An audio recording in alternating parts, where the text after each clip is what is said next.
Honestly, I don't know which one's worse. The fact that you thought that we was gone and we was done, or the fact that you actually thought that I'd leave you guys without saying goodbye like a deadbeat daddy. Can't even believe you guys. Anyways, let's start this podcast. You're listening to the last week.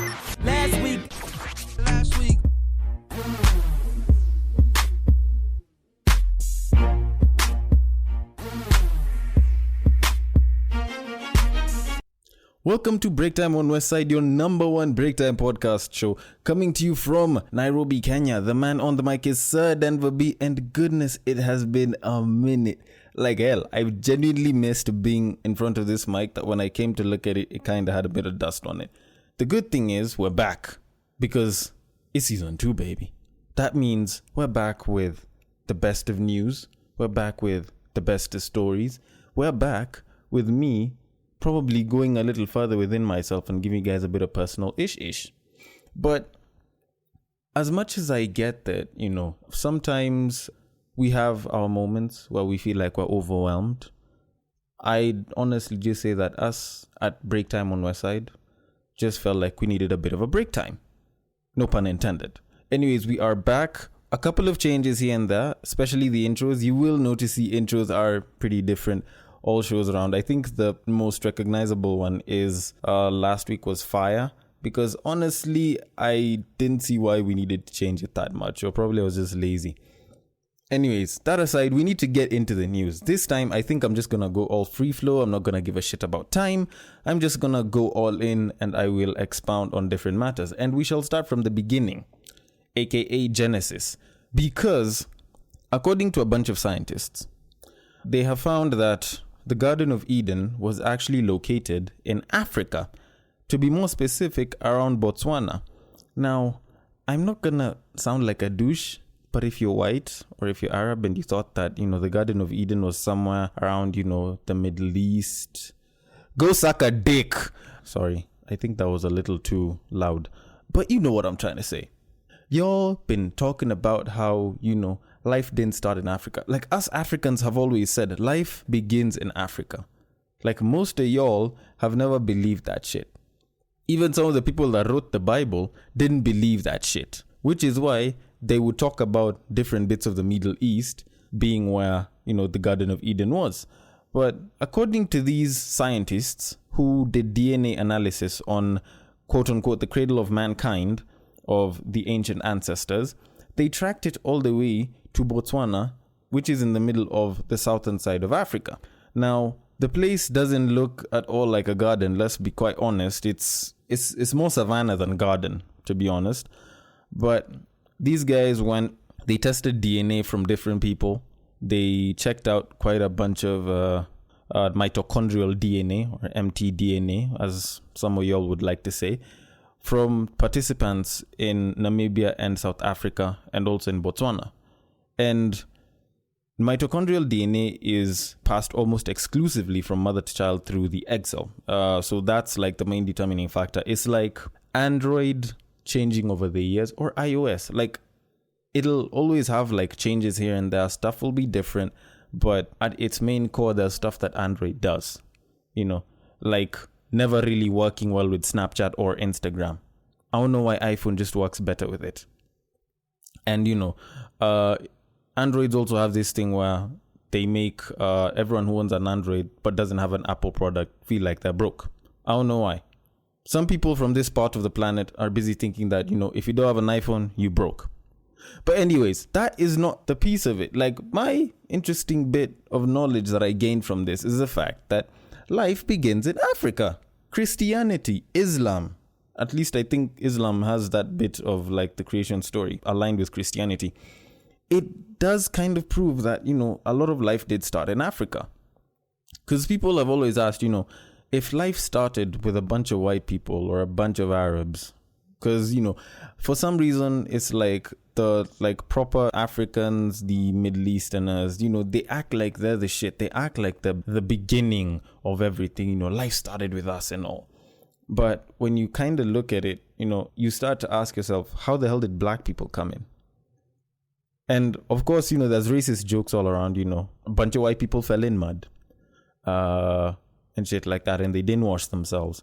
People can make racist jokes all day. But the truth of the fact is, Africa has now been determined by scientists, not just by religion, but by scientists, to be the cradle of where human life began.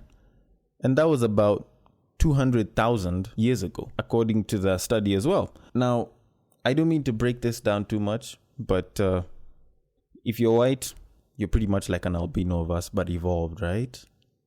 No? Okay, I will not attack albinos. That's an insult to albinos. White people are worse. Anyways, not to be racist, because as Break Time on Westside, I'd like to say that we are inclusive. We accept you for who you are and what it is that you do. And, we don't judge. We won't judge you. The people who do judge are sports federations, are governments, are some of these white fuckers who pretty much ruined a very, very successful win for Kenya. Now, the reason I'm pointing to that is because of our main running man right now, the King Choge, alias Eliud Kipchoge. This guy broke the 2-hour barrier for 42 km marathons. He went, he did it. While I was away, because I know it's pretty old news, this guy ran and managed to do a 1:59:40. Now, it isn't being recorded as like a recognized record. Like, it's not fully being recognized because it wasn't an actual marathon that he was running, but more of a solo one with like 40 different white niggas busy trying to run on his side to, kill turbulence and shit. But when you think about it, this guy has actually achieved like a historical thing for mankind. It's shown that we can run at quite the distance for quite the time. That kind of speed that he was doing to actually make the 1:59:40 was pretty phenomenal. It was actually near sprint levels. Now, I'm not going to talk about the running because, people have spoken about that shit for like a month now. So it's beyond old news.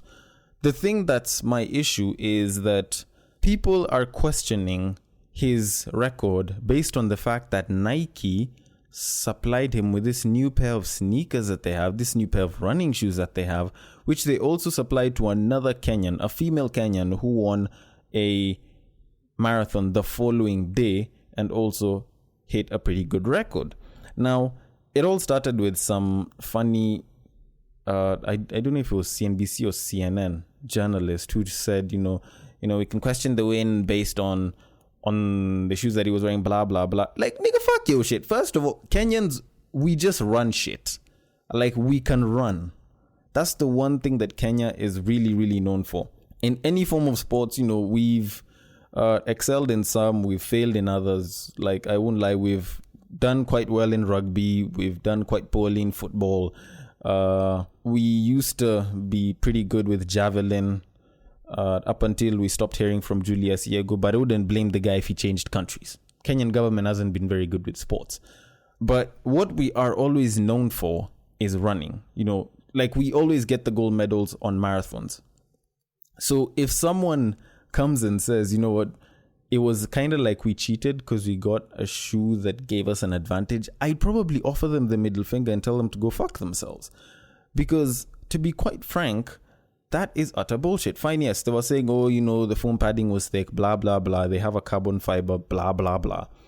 And apparently the shoes have given 85% of all people who've used it during a competition a very, very big advantage. But here's the thing. What if, after you use those shoes, because I'm not going to say that he was the first guy to use them, but he was one of the first. So what if after you use those shoes, everyone felt that whole cycle of, we're wearing these shoes, and, we have the opportunity to hit records like Eliud Kipchoge. Why can't we just run? As in, what if people just got motivated on their own and actually decided to push it like that? Would there be anything wrong? And the problem is, people are saying all of this, and I'm going to pull the race card here and say they're only saying this because it's not a white guy that won. If it was a white guy that won, Nike wouldn't have been investigated for this shit, because apparently they're being investigated and they're calling this an unfair advantage. Now, calling this an unfair advantage is like saying that, being served at Jay's somewhere in Westlands worse than a white guy is an unfair advantage because they're white. they're just gonna get served better because they're white, and we know that Jay's is racist. So when you think about it, this is just a very, very stupid attack. But anyways, it's giving Nike publicity. So as far as that goes, potato, tomato, whatever fits better in your githeri. For what it's worth, I honestly think the guy won it fair and square, regardless of the shoes. Plus also, when you think about it, tech improves over time, and even though it gave him an advantage, that's a technological advantage. It's not an unfair one. So please, if you're one of those people that believe that he got an advantage, go suck on Big Daddy. Anyways, now to move it on to slightly better things. Now there is a 12-year-old boy from Ghana that has been admitted to the University of Ghana. Now he is proof of something that I've been saying, which is school just takes too much bloody time for nothing. If you think about it, 90% of most of the shit that you were taught in high school was absolute bullshit and you're not even using it. Personally, I'm not using enthalpy, moles, logs, loci. Let's see. There's so much that I think I can't really, date back, but I'm not using. It's not like I use the dichotomous key when I'm thinking of naming someone's kid. But when you think about it, it's shit that takes up a fuck ton of school time. Now, the reason I'm saying all of this is the 12-year-old boy has managed to get university admission. What most people didn't get past, like once you go past the headline and you actually read through the full story, it's the fact that it was the father that homeschooled him. He hasn't been in school for a very long time. He was pulled out from primary school because apparently the father couldn't afford it. He couldn't manage to, make ends meet and keep him in school at the same time. So he homeschooled him. He taught him what he could, and what he couldn't, he kind of tried to get through the textbook. They worked a way in which they could learn to understand things. And the dad would use fairly simple examples that would simplify shit and make complex things sound not so complex. So it kind of goes to show you that, if you're taught the right things, you can probably excel. And also it does show that homeschooling is a pretty good idea. Now, what it also does show is that the education system in most places around the world needs the middle finger. Because how the hell is it that of teachers is whooped by a grown-ass parent who doesn't have a PhD in education or some shit, but can homeschool the kid well enough that this kid at 12 years old can actually get to a stage and be like, let me try getting into campus and shit. And then they actually manage to get in. Because that shows that instead of doing most of my shit, I could have just skipped through most of the dumb stuff and I'd have been done with shit at 11. Because I started a year earlier than I should. Also, it does show that, the current high school system just feeds us a lot of bullshit. But all in all, I wish the kid all the best. Apparently, he's not the only one of his family members who's been homeschooled, but he is the youngest to get into university in a lot of places around the world. I don't say he's the youngest African to get into university, but I wouldn't be surprised if he is one of them. So yeah, considering that he is one amongst more than one sibling that's been homeschooled by the father and he's getting into university this early can also mean that he's a genius. If he was in Kenya, they'd probably say that the kid has something, or they'd call it a gift, and then they'd sign him up for about a gazillion math competitions. Anyways, that aside, we need to move on. I need to break it down for you in ways that people haven't seen it before. We've got some weird news up in this, and one comes from Nigeria, one comes from Kenya. Now, let me start with the Nigerian one. So, if you're in Nigeria, you've probably heard of this story where some woman apparently won a court case whereby, it now became almost like a part of the rule of law that any clitoris that's larger than 3.5 inches is considered a penis, thus making you a man. Now, I'm not going to complain a lot, but considering that the woman that was filing that lawsuit has an 8-inch clitoris, kind of makes me feel a bit tiny. Let me put it like this. A clitoris is super tiny and shit. And proper pleasure organ, it's the only organ on the human body that's pretty much existed only, and I repeat, only for pleasure. doesn't exist for anything else. Kind of makes it feel like God shortchanged us male species and was like, you guys just go work, let the women have the pleasure. But, I'm going to let it slide. God's given us men a lot of other things. So when you find someone with an 8-inch clitoris, it kind of starts to rival your own dick, because how the hell are you going to start giving pleasure to it? Imagine trying to go down on an 8-inch clitoris. All you'd be hearing is this. And that's you busy trying to lick it. Because you'd hit it once with your tongue as you're trying to lick it, and it just goes up, slaps down, up, slaps down, up, slaps down. Like, you feel like you're giving yourself a blowjob and shit. And in addition to that, it also does kind of bring up another situation. If that woman wants to pleasure herself, will she flick her bean? Because that bean's a little big. It's more, as in, it's almost like a tiny ass carrot. So what if she just grabs probably some lotion and, decides to yank that shit? I'm not going to say that could be a manly thing to do, but, it's an option. If it's 8 inches, that's a lot of inches to work with. That's a lot of nerve endings to go and deal with. So obviously, the best thing to do is, do it how us niggas do. Whether small dick association or not, we still know how to work our thing if we need that pleasure. I will not lie, 8 inches is a bit abnormal.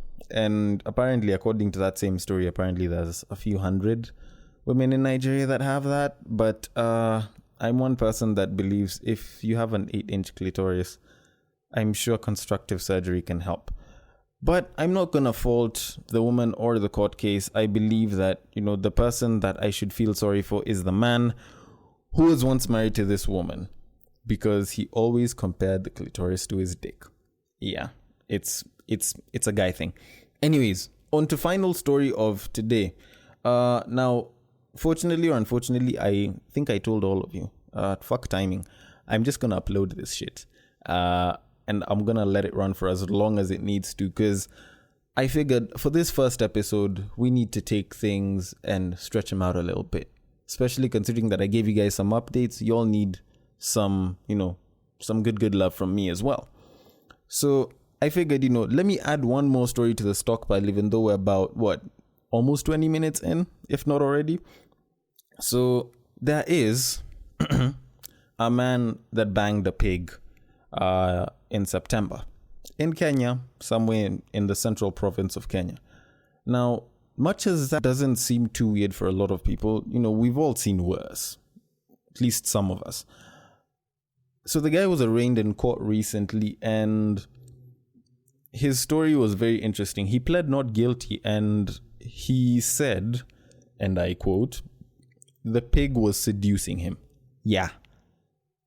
I don't know how to defend that. Even you as a lawyer would kind of find it a bit hard. So this guy was told, explain yourself. Because I'm guessing the court was fairly low down.